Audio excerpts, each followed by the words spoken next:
بسم اللہ الرحمن الرحیم الحمد للہ وکفى وسلام علی عباده الذین اصطفى اما بعد فاعوذ باللہ من الشیطان الرجیم بسم اللہ الرحمن الرحیم ومن آیاته ان خلق لكم من انفسكم ازواجا لتسكنوا الیہا وجعل بینکم مودة ورحمة ان فی ذلک لآیات لقوم یتفکرون سبحان ربک رب العزت عما یصفون وسلام علی المرسلین والحمد للہ رب العالمین۔ ازدواجی زندگی کے عنوان پر بات کرتے ہوئے اس پس منظر کو ذہن میں رکھنا ضروری ہوگا کہ اسلام سے پہلے دنیا کی مختلف تہذیبوں اور مختلف معاشروں میں عورت کو کیا مقام حاصل تھا۔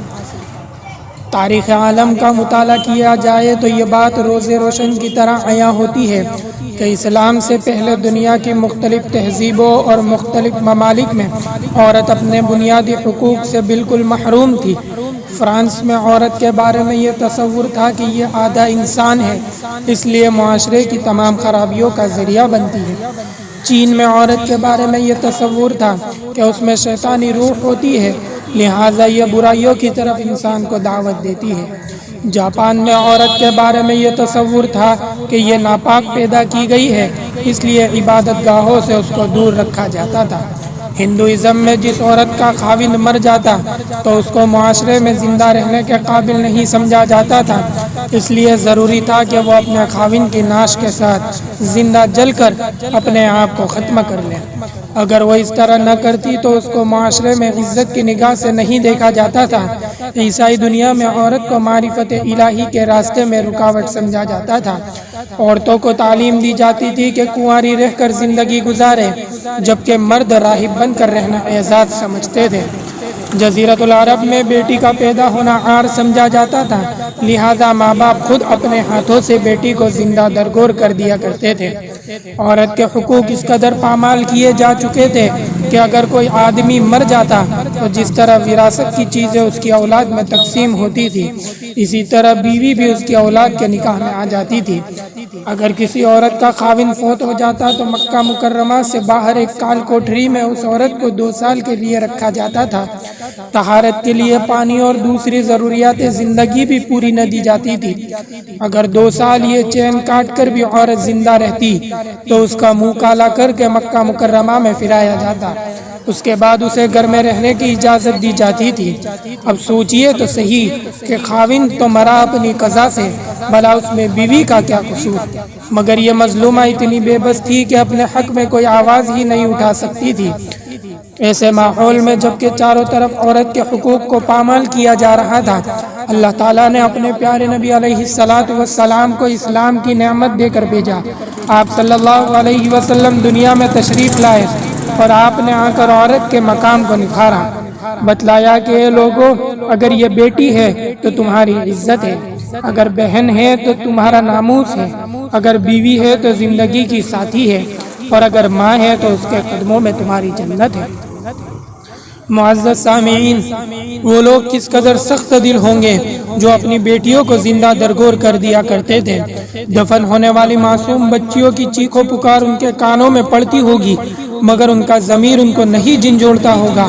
ایسے حالات میں نبی اکرم صلی اللہ علیہ وسلم نے اپنی 2 انگلیوں کا اشارہ کر کے فرمایا، جس آدمی کے گھر میں 2 بیٹیاں ہوں وہ ان کی اچھی پرورش کرے، حتیٰ کہ ان کا نکاح کر دے، تو وہ آدمی جنت میں میرے ساتھ ایسے ہوگا جیسے ہاتھ کی 2 انگلیاں ایک دوسرے کے ساتھ ہوتی ہیں۔ نبی علیہ السلام نے عورت کی کھوئی ہوئی عزت کو واپس دلایا اور بتلایا کہ لا رہبانیت فی الاسلام، اسلام میں رہبانیت نہیں ہے، بلکہ 2 ٹوک الفاظ میں واضح کیا کہ اگر عورت کے ساتھ تم ازدواجی زندگی گزارو گے تو یہ اللہ تعالیٰ کی معرفت کے راستے میں تمہاری معاون بنے گی۔ اسلام نے واضح کیا کہ راہب بن کر جنگلوں اور غاروں میں جانے کی کوئی ضرورت نہیں ہے۔ اللہ تعالیٰ کی طرف جو راستہ جاتا ہے وہ جنگلوں اور غاروں سے ہو کر نہیں جاتا، ان گلی کوچوں اور بازاروں سے ہو کر جاتا ہے۔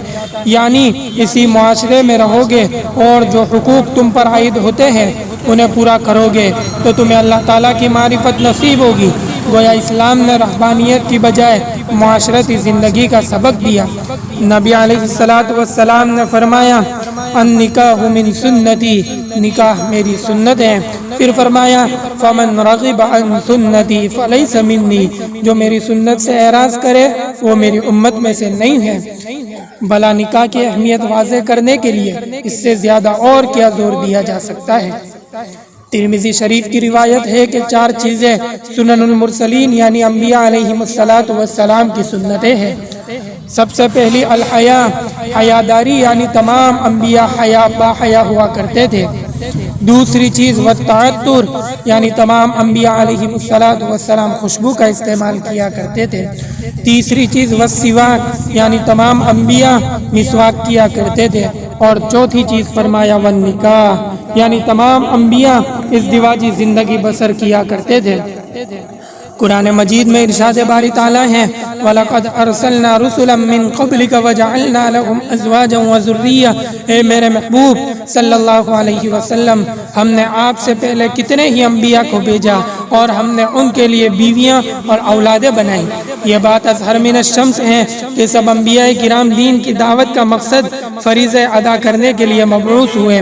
وہ مخلوق کو اللہ سے ملایا کرتے تھے مگر اولاد یا بیوی ان کے راستے کی رکاوٹ نہیں بنا کرتی تھی۔ گویا اس بات کو پختہ کر دیا گیا کہ ازدواجی زندگی سے فرار تو در حقیقت معاشرتی حقوق کی ادائیگی سے فرار ہے۔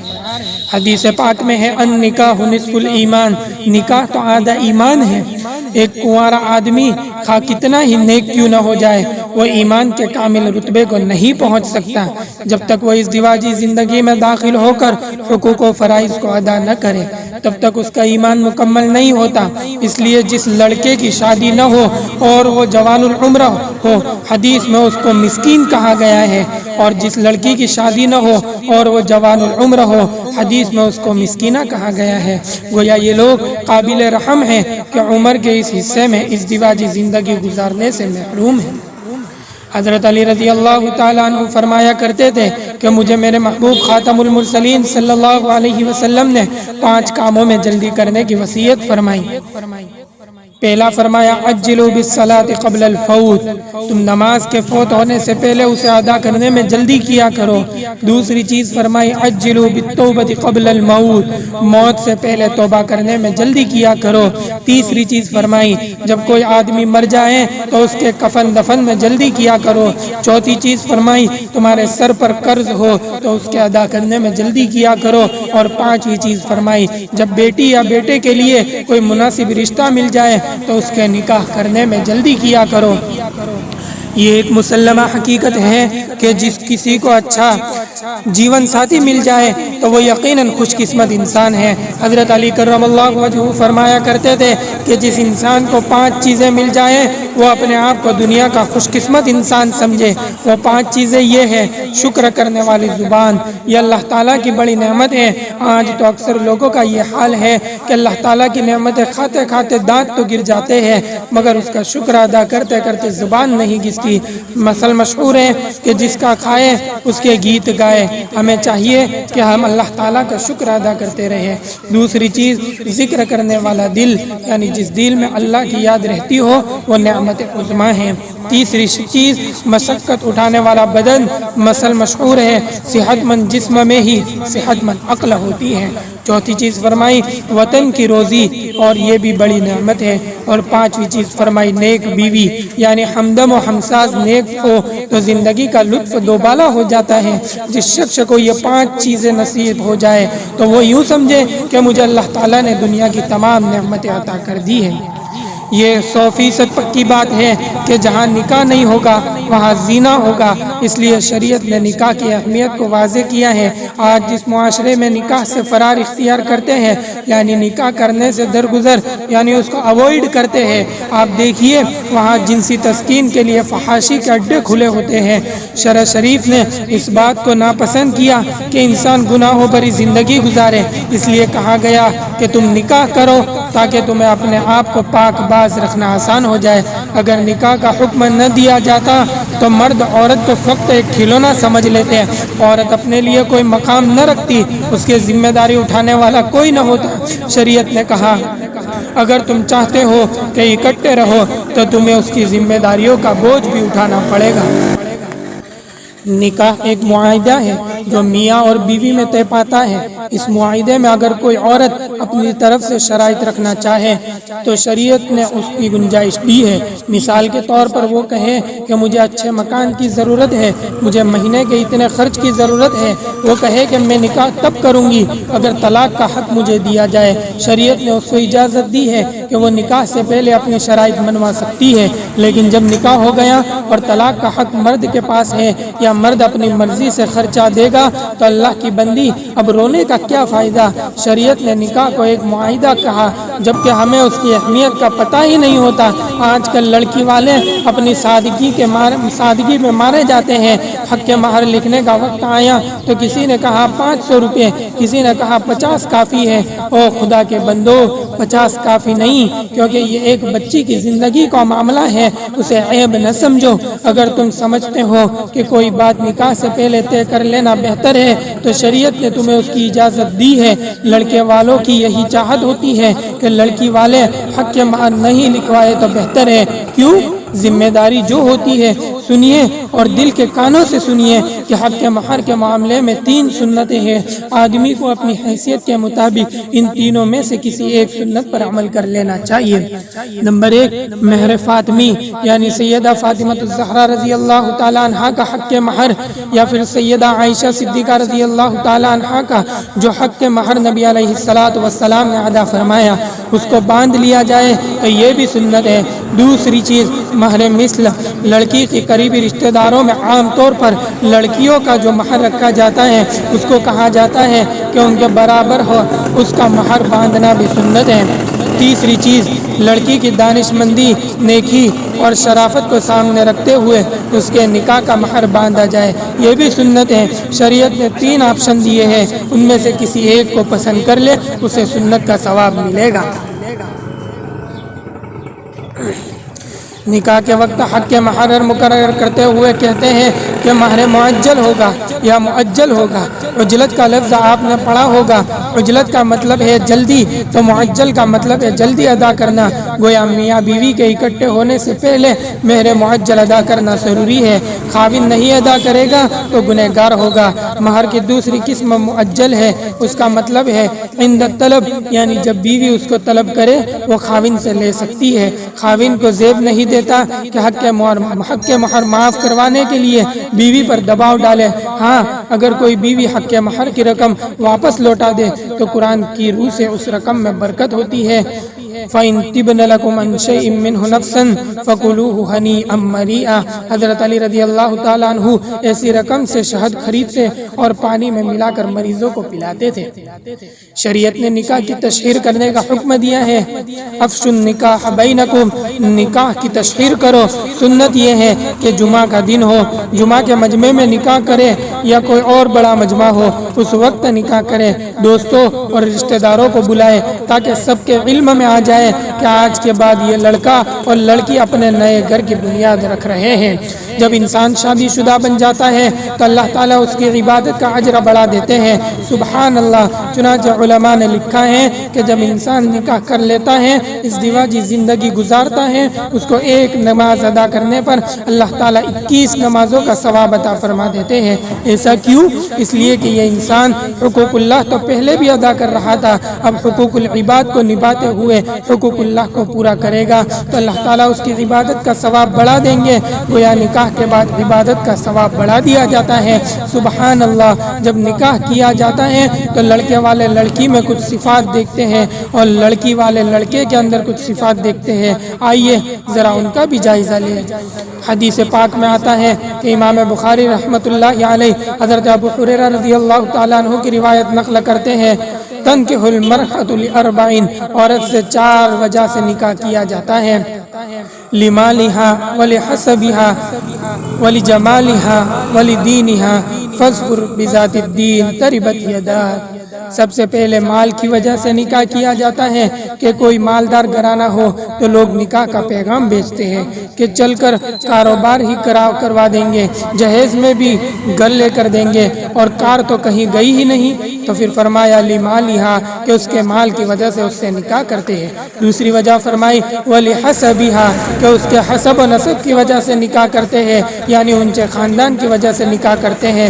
تیسری وجہ فرمائی ولدینہا کہ اس کی نیکی اور دینداری کی وجہ سے نکاح کیا جاتا ہے۔ تو فرمایا کہ میں تمہیں اس بات کی نصیحت کرتا ہوں کہ تم اپنے لیے دین کی بنیاد پر رشتوں کی تلاش کرو۔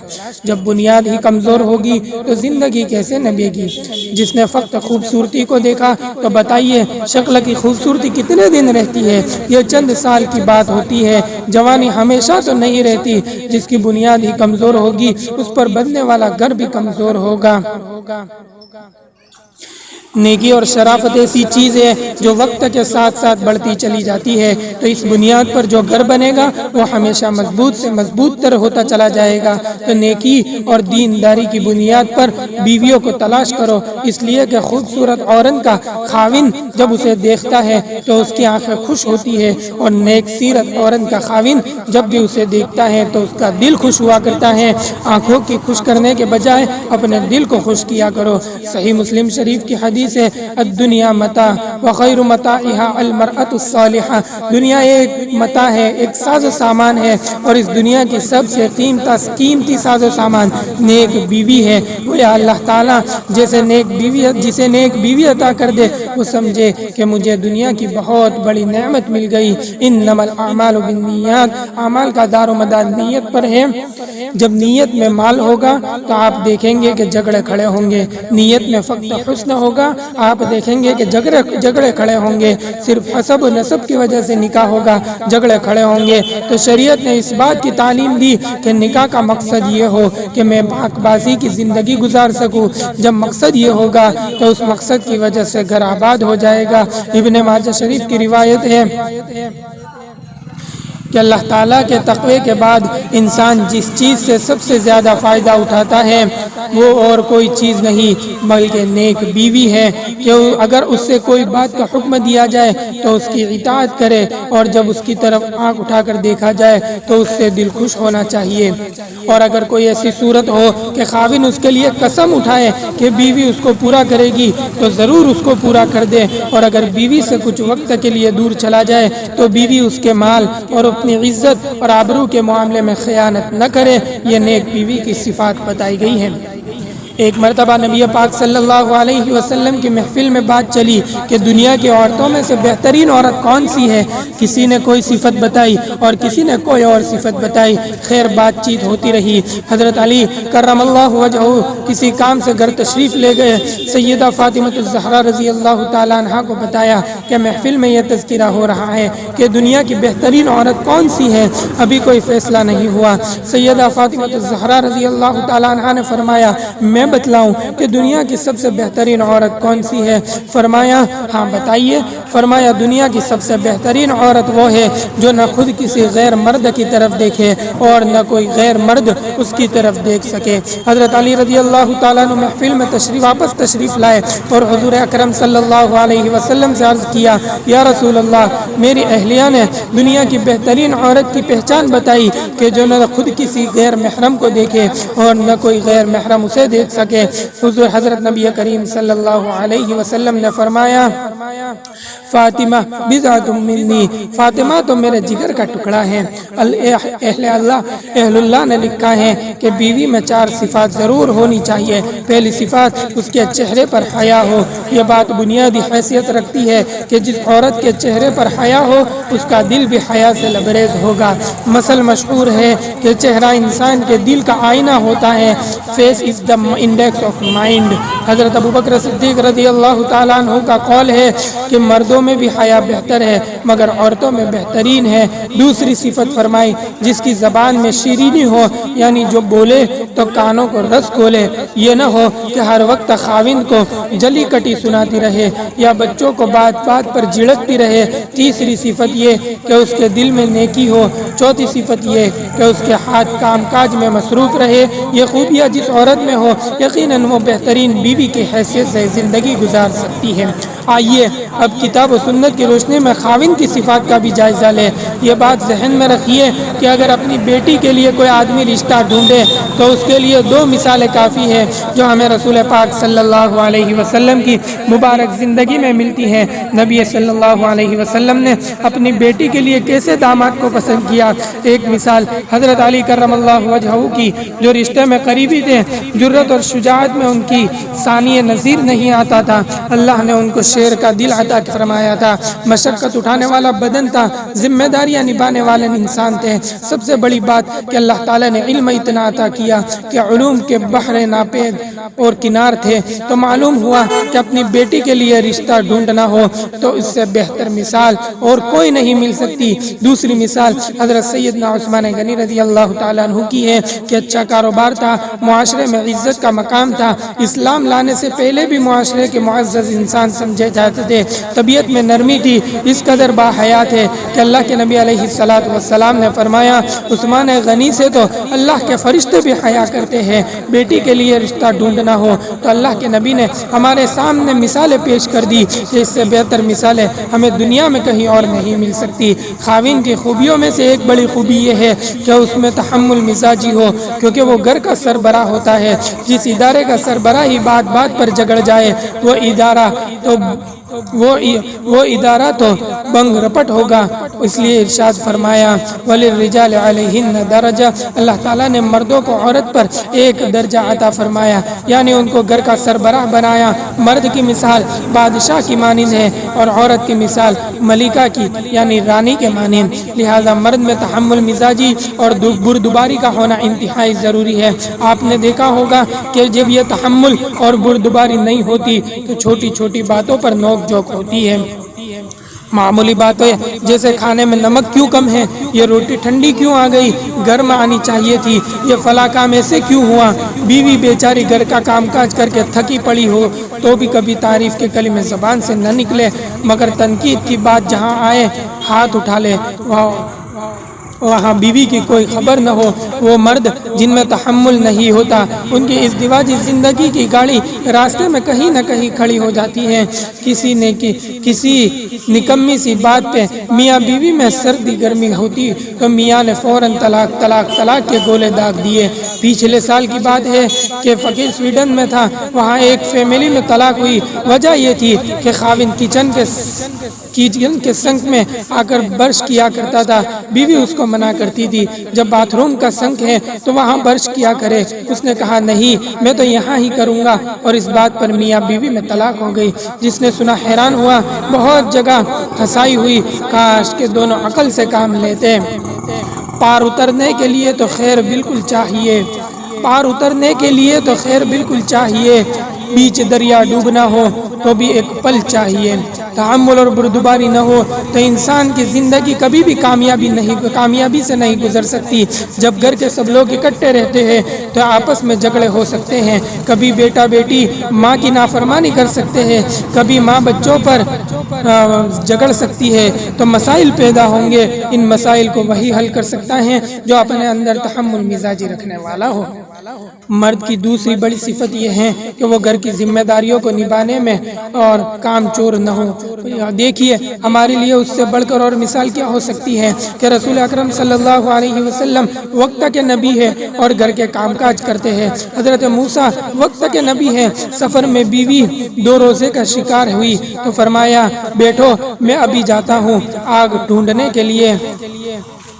قال لأهلهم كثوا إني آنست نارا، میں تمہارے لیے کہیں نہ کہیں سے آگ ڈھونڈ لاؤں گا تاکہ تمہیں آرام ملے۔ اب دیکھیے کہ وقت کے نبی ہے اور بیوی کی آسانی کے لیے آگ کے انگارے ڈھونڈتے پھرتے ہیں۔ یہ کتنی بڑی عبادت بنائی گئی کہ جس میں اللہ تعالیٰ کے نبی مصروف ہیں، اس لیے گھر کا کوئی کام مرد کو کرنا پڑے تو فرار اختیار نہیں کرنا چاہیے۔ جس طرح چھوٹے چھوٹے پتھر مل کر پہاڑ بن جاتے ہیں، اسی طرح چھوٹے چھوٹے مسائل اکٹھے ہو کر اختلافات کے پہاڑ بن جاتے ہیں، دلوں کے درمیان دیوار کھڑی ہو جاتی ہے، نتیجہ گھر کی تباہی کی صورت میں سامنے آتا ہے۔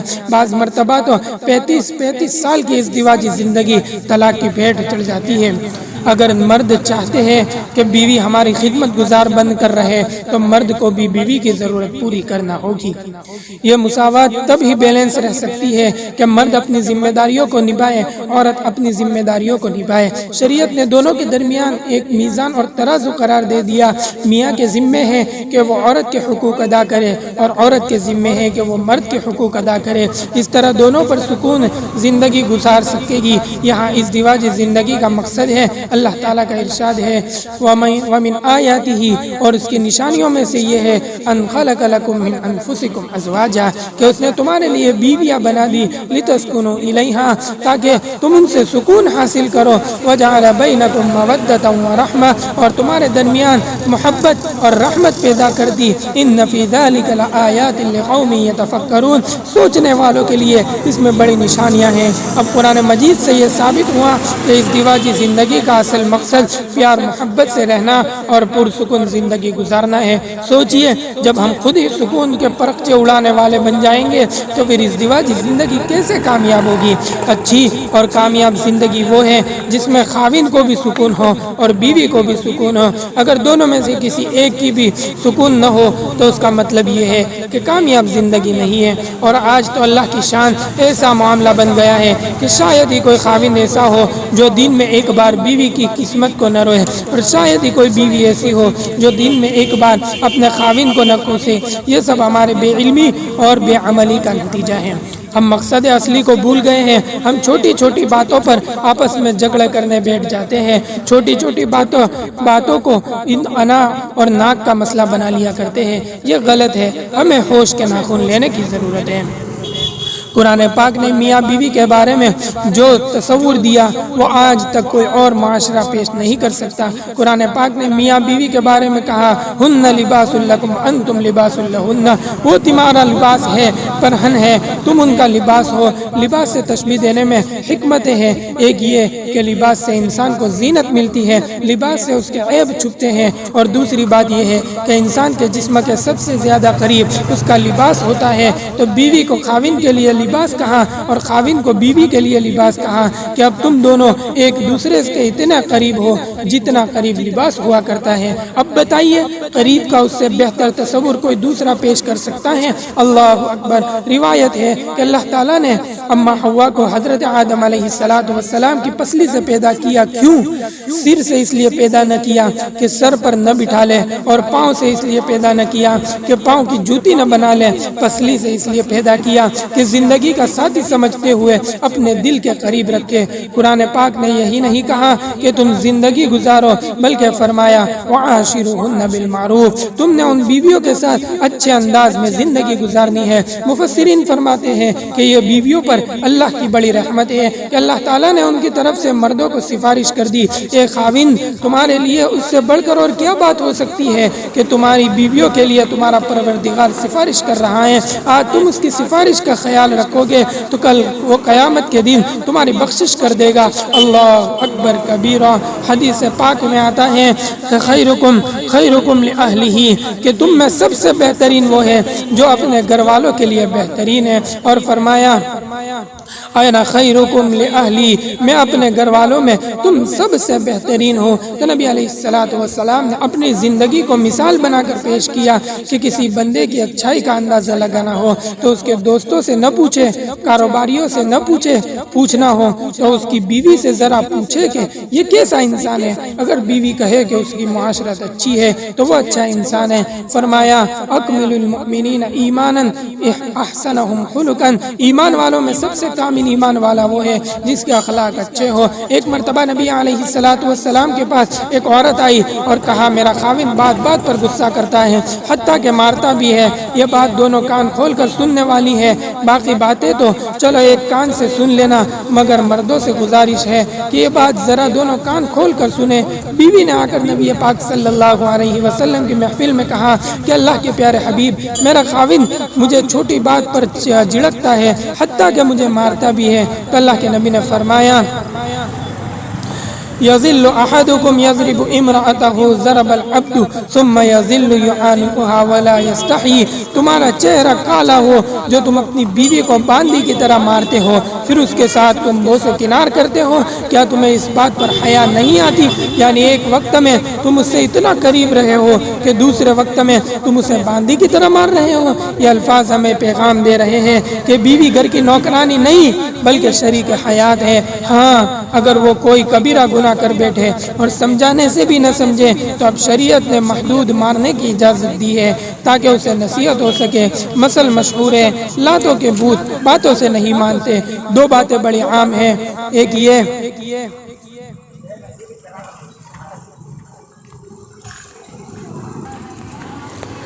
دو باتیں بڑی عام ہیں، ایک یہ کہ عورت کی زبان قابو میں نہیں رہتی، اور دوسری یہ کہ مرد کے ہاتھ قابو میں نہیں رہتے۔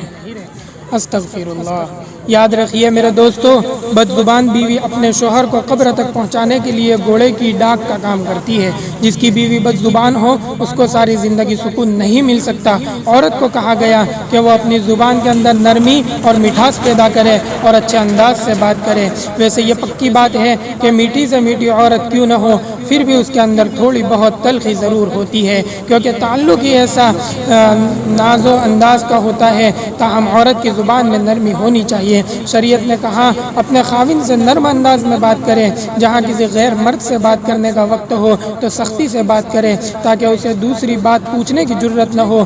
آج کل کی فیشنیبل عورتوں کا معاملہ برعکس ہے۔ خاوند سے بات کرنی ہو تو ساری دنیا کی کڑواہٹ سمٹ آتی ہے، اور کسی غیر سے بات کرنی ہو تو ساری دنیا کی شیرینی سمٹ آتی ہے۔ بہرحال یہ مسلمہ حقیقت ہے کہ جن رشتوں کو تلوار نہیں کاٹ سکتی ان کو زبان کاٹ کر رکھ دیتی ہے۔ یہ بھی یاد رکھے کہ عورت کی زبان وہ تلوار ہے جو کبھی زنگ آلود نہیں ہوتی۔ بعض عورتیں تو اتنی بد زبان ہوتی ہے کہ اگر عورتیں نہ ہوتی تو ناقابل برداشت ہوتی۔ کئی عورتیں تو بد زبانی اور بدگمانی ہی کی وجہ سے گھر برباد کر لیتی ہے۔ شریعت نے حکم دیا کہ محرم مرد سے بات کرنی ہو تو نرمی سے، غیر محرم سے بات کرنی پڑے تو سختی سے کرو۔ دانا یا فرنگ میں سے کسی کا قول ہے کہ اگر عورت سارے دن میں ایک مرتبہ اپنے خاوند سے نرمی سے بات کرے جس نرمی سے وہ پڑوسی مرد سے بات کرتی ہے تو گھر آباد رہے۔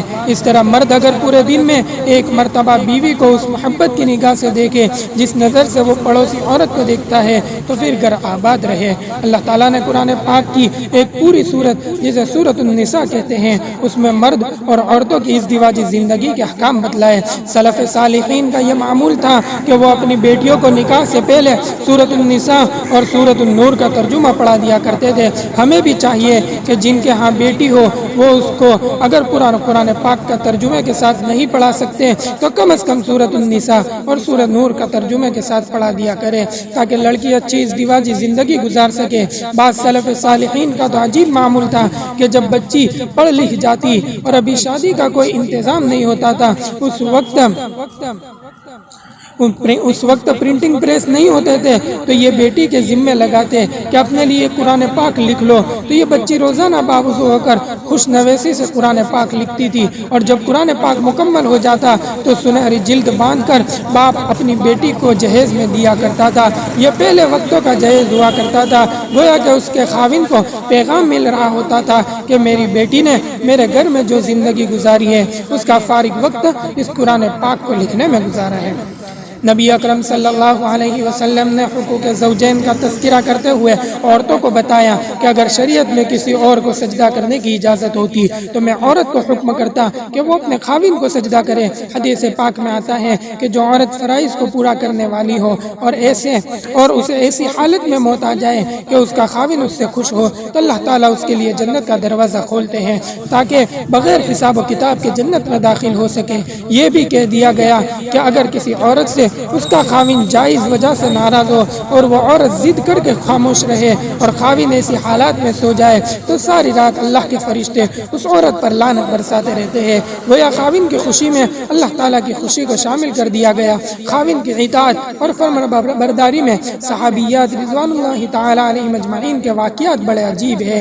ایک صحابیہ رضی اللہ تعالی عنہ کے ہاں بیٹا پیدا ہوا، شوہر جہاد پر گیا ہوا ہے۔ جس دن شوہر کا آنا ہے تو اس دن چند 2-3 گھنٹے پہلے بیٹا فوت ہو گیا، اب پریشان بیٹی ہے کہ خاوند اتنے عرصے بعد آئے گا، اور جب یہ معلوم ہوگا کہ بیٹا فوت ہو گیا ہے تو اسے کتنا صدمہ ہوگا، دل میں افسوس ہوگا، کاش بچے کو زندگی میں آ کر پیار ہی کر لیتا۔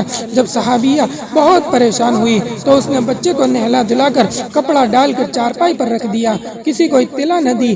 خاوند گھر آیا تو پوچھا کیا بنا، بتایا کہ اللہ نے بیٹا دیا۔ پوچھا کہ میرا بیٹا کہاں ہے، کہا کہ وہ سکون میں ہے۔ خاوند سمجھا کہ وہ سو رہا ہے، چنانچہ خاوند نے کھانا کھایا تو رات ہو گئی۔ میاں بیوی اکٹھے ہوئے، سفر کی باتیں بھی ہوئی، لیکن اس عورت کو دیکھیے جو ماں تھی، اس کے دل پر کیا گزر رہی ہوگی، جس کے معصوم بیٹے کی لاش سامنے چارپائی پر پڑی ہے، مگر وہ خاوند کی خوشی کی خاطر سینے پر سل رکھ کر اس کی راز کو چھپائے بیٹھی ہے کہ میرے خاوند کا دل غم زدہ نہ ہو۔ وہ اس کے ساتھ کھانا بھی کھا رہی ہے، ہنس بول بھی رہی ہے، دونوں مل بھی رہے ہیں، حتیٰ کہ اسی حال میں صبح ہو گئی۔ صبح اپنے خاوند سے پوچھتی ہے کہ مجھے ایک بات بتائیے۔ خاوند نے کہا کہ پوچھو۔ کہنے لگی کہ اگر کوئی کسی کو امانت دے اور پھر کچھ عرصے کے بعد واپس مانگے تو وہ خوشی سے دینی چاہیے یا غم زدہ ہو کر؟ خاوند نے کہا کہ خوش ہو کر۔ کہا کہ اچھا، آپ کو بھی اللہ نے امانت دی تھی، آپ کے آنے سے کچھ دیر پہلے اللہ نے وہ امانت واپس لے لی، اب جائیے اور خوشی خوشی اللہ کے حوالے کر دیجئے۔ اللہ اکبر! اس صحابیہ نے حسن معاشرت کا حق ادا کر دیا۔ صبح ان کے خاوند رسول اللہ صلی اللہ علیہ وسلم کی خدمت میں حاضر ہوئے اور کہا اللہ کے نبی، میرے گھر میں یہ معاملہ ہوا، میری بیوی نے میری خوشی کی خاطر اتنے صبر و ضبط کا مظاہرہ کیا۔ اللہ کے نبی نے دعا دی، چنانچہ اللہ نے اس رات میں برکت ڈالی اور وہ عورت اپنے خاوند سے ملنے کی وجہ سے حاملہ ہوئی۔ اللہ نے ان کو ایک اور بیٹا عطا کیا جو حافظ قرآن بنا اور حافظ حدیث بھی بنا۔ آئیے اب جائزہ لیں کہ عورت کے خاوند پر کیا حقوق ہیں۔ ان میں سے پہلا حق عورت کا نان نفقہ، یعنی عورت کے اخراجات کو پورا کرنا۔ ایک بات ذہن میں رکھ لینا کہ اللہ تعالیٰ نے عورت کے ذمے اپنا نان و نفقہ کمانے کا بوجھ نہیں رکھا ہے۔ عورت اپنے اخراجات کے لیے کمانے کی کوئی ذمہ دار نہیں ہے۔ اگر بیٹی ہے، باپ کا فرض ہے کہ وہ اپنی بیٹی کا خرچہ پورا کرے، اگر بہن ہے تو بھائی کے ذمے ہے کہ وہ اپنی بہن کا خرچہ پورا کرے، اگر بیوی ہے تو خاوند کی ذمہ داری ہے کہ وہ بیوی کا خرچہ پورا کرے، اور اگر ماں ہے تو اولاد کا فرض ہے کہ وہ اپنی ماں کا خرچہ پورا کرے۔ بیٹی سے لے کر ماں بننے تک اللہ نے دعوت عورت پر اپنی روزی کمانا کبھی بھی فرض نہیں کیا۔ یہ تو شوہر کی ذمہ داری ہوتی ہے کہ وہ اپنی بیوی کا خرچہ پورا کرے۔ اس نان و نفقے کے متعلق علماء نے مسئلہ لکھا ہے کہ خاوند کو چاہیے کہ اپنی حیثیت کے مطابق بیوی کا ذاتی خرچہ مقرر کرے۔ ممکن ہے کہ کوئی آدمی $50 دے سکتا ہو، کوئی آدمی $100 دے سکتا ہو اور کوئی آدمی صرف $10 دے سکتا ہو۔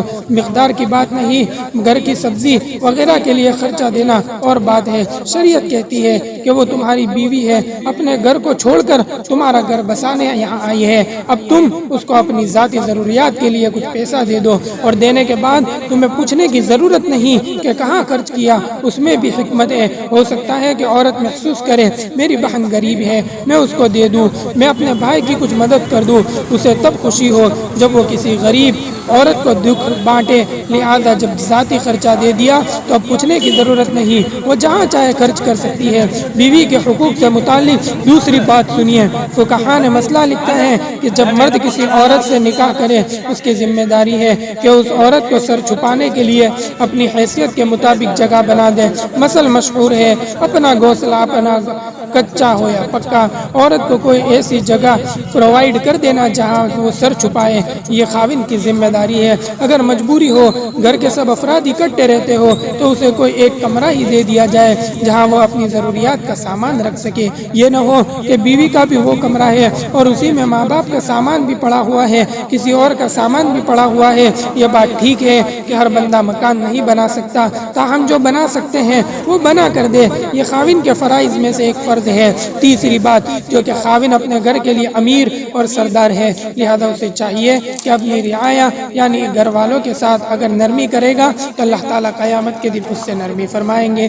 جو دوسروں کو جلدی معاف کرنے والا ہوگا، اللہ تعالیٰ قیامت کے دن اس کو جلدی معاف فرما دیں گے۔ جو دوسروں کے عیبوں پر پردہ پوشی کرنے والا ہوگا، اللہ تعالیٰ قیامت کے دن اس کے عیوب کی پردہ پوشی فرمائیں گے اسلام میں بیوی کا تصور جیون ساتھی کے تصور ہے، ہمدم و ہمساس کا تصور ہے، وہ کوئی باندی کا تصور نہیں ہے، وہ اچھے دوست کا تصور ہے۔ قرآن پاک میں جہاں جہاں میاں بیوی کے حقوق کا تذکرہ ہے وہاں جگہ جگہ فرمایا واتقوا اللہ، اور تم اللہ سے ڈرتے رہنا، یہ اس لیے کہ وَاعْلَمُوا أَنَّكُمْ مُلَاقُوهُ، اور تم جان لینا کہ تم نے اللہ سے ملاقات کرنی ہے۔ اس لیے بعض معاملات ایسے ہوتے ہیں نہ بیوی شرم سے کسی کو بتا سکتی ہے نہ خاوند شرم سے کسی کو بتا سکتا ہے، مگر اندر اندر دونوں ایک دوسرے کی دل آزاری کر رہے ہوتے ہیں۔ فرمایا تم اس طرح ایک دوسرے کا دل جلایا کرو گے تو یاد رکھنا کہ تم نے اللہ تعالیٰ سے ملاقات کرنی ہے۔ اگر ایک دوسرے کو سکون نہیں پہنچاؤ گے تو قیامت کے دن اس کو کیسے جواب دے سکو گے؟ ایک بہترین اصول یہ ہے کہ اگر کوئی غلطی یا کوتاہی بیوی سے ہو جائے تو وہ معافی مانگ لے، اور اگر خاوند سے ہو جائے تو وہ معذرت کر لے۔ اپنی غلطی پر معذرت کر لینا عظمت ہوتی ہے۔ مجھے اس موقع پر اپنے پیر و مرشد کی ایک بات یاد آئی، یہ حضرت کتنے مخلص ہوتے ہیں، اپنی زندگی کے واقعات نمونہ بنا کر پیش کرتے ہیں۔ فرمانے لگے ایک روز میں وضو کر رہا تھا، عمر رسیدہ تھے، بوڑھے تھے، اہلیہ محترمہ وضو کرواتے وقت پانی ٹھیک سے نہیں ڈال رہی تھی، جس پر میں نے انہیں ذرا سختی سے بات کہہ دی کہ تم کیوں ٹھیک طرح سے وضو نہیں کروا رہی، مگر میں اس طرح غصہ کرنے پر وہ خاموش رہی اور جس طرح میں چاہتا تھا ویسے کر دیا۔ خیر میں وضو کر کے گھر سے چلا، راستے میں خیال آیا ابھی تو میں اللہ کی مخلوق کے ساتھ یہ برتاؤ کر رہا تھا، ابھی مصلی پر جا کر نماز پڑھاؤں گا، میری نماز کیسے قبول ہوگی؟ کہنے لگے میں آدھے راستے سے واپس آیا اور بیوی سے معذرت کی، اس نے مجھے معاف کر دیا، پھر میں نے جا کر مسجد میں نماز پڑھائی۔ معزز سامعین، اس ازدواجی زندگی کے بارے میں ہمارا مشرقی معاشرہ آج بھی الحمدللہ بہت پرسکون ہے۔ ہمارا یہ تجزیہ ہے کہ 100 میں سے کم 99 لڑکیاں جب اپنے والدین کے گھر سے رخصت ہوتی ہے تو ان کے دلوں میں گھر بسانے کی نیت ہوتی ہے۔ یہ اعزاز صرف مشرقی لڑکیوں کو حاصل ہے۔ جب اپنے ماں باپ کے گھر سے چلتی ہے تو دل میں یہ نیت ہوتی ہے کہ میں نے گھر بسانا ہے۔ یہ آگے خاوند کا معاملہ ہے، اچھی طرح ہینڈل کیا تو گھر آباد ہوگا، مس ہینڈل کر لیا تو وہ گھر برباد ہوگا۔ بعض مشرقی لڑکیاں تو اس قدر پاک دامن ہوتی ہے کہ ان میں حوروں کی صفات جھلکتی ہے۔ مثلا عربن یعنی خاوندوں کے عاشق، اور قاصرات الطرف یعنی غیر مردوں کی طرف مائل نہ ہونے والیاں۔ یہ اسلام کی برکت ہے کہ مشرق میں آج بھی بعض ایسی معصوم جوانیاں ہوتی ہیں جو اپنے گھر سے قدم نکالتی ہیں تو ان کے دلوں میں کسی غیر مرد کا دخل نہیں ہوا کرتا۔ کہیں ایسی بھی ہوتی ہے کہ خاوند کا سایہ سر سے اٹھ گیا، بچوں کی خاطر اپنی پوری زندگی گزار دیتی ہے۔ حدیث پاک میں ارشاد ہے کہ اگر کوئی بیوہ عورت یہ سمجھے کہ مجھے اپنے بچوں کی پرورش کی خاطر بیٹھنا ہے اور خود اس کو پسند کرے تو اللہ تعالیٰ اس کو جہاد کرنے کا ثواب عطا فرماتے ہیں۔ جس عورت کا خاوند فوت ہو جائے اس کی تو بہار خزاں میں تبدیل ہو گئی ہے۔ یہ خزاں کے موسم میں اپنے پروں کے نیچے اپنے چھوٹے چھوٹے معصوم بچوں کو چھپا کر اپنی زندگی گزار رہی ہوتی ہے۔ اللہ اکبر۔ اس ازدواجی زندگی کے بارے میں ایک بات ذہن میں رکھیے کہ جہاں محبت پتلی ہوا کرتی ہے وہاں عیب موٹے نظر آتے ہیں اور چھوٹی چھوٹی باتوں کے بتنگڑ بن جایا کرتے ہیں۔ تو اس لیے شریعت نے حکم دیا کہ تم آپس میں محبت و پیار سے زندگی گزارو۔ انسان کو بڑا حوصلہ رکھنا چاہیے، ایک بڑا نظام چلانے کے لیے انسان کو دل بھی بڑا رکھنا چاہیے، انسان کو تحمل اور بردباری سے گھر کے معاملات نبھانے چاہیے۔ کتنی عجیب بات ہے کہ خاوند اپنی بیوی سے جھگڑتا ہے جو زندگی خاوند کے لیے وقف کر چکی ہوتی ہے، اور بیوی اپنے خاوند سے جھگڑتی ہے جو اس کی زندگی میں اتنا بڑا مقام پا چکا ہوتا ہے۔ ہم نے سنا اللہ والے دشمنوں کے دلوں کو بھی تنگ نہیں کیا کرتے۔ تمہیں یہ مقام کہاں سے نصیب ہوا کہ تم اپنوں کے ساتھ برسر پیکار ہو؟ بعض اوقات دینی جہالت کی وجہ سے یا تکبر کی وجہ سے پڑھے لکھے جوڑوں میں بھی محاذ آرائی ہوتی رہتی ہے۔ میاں بیوی ایک دوسرے کے اس قدر خلاف کہ خاوند ہر وقت بیوی کی غلطیاں اور عیب ڈھونڈنے کی کوشش کرتا ہے اور بیوی ہر وقت خاوند کی غلطیاں اور عیب ڈھونڈنے کی کوشش کرتی ہے۔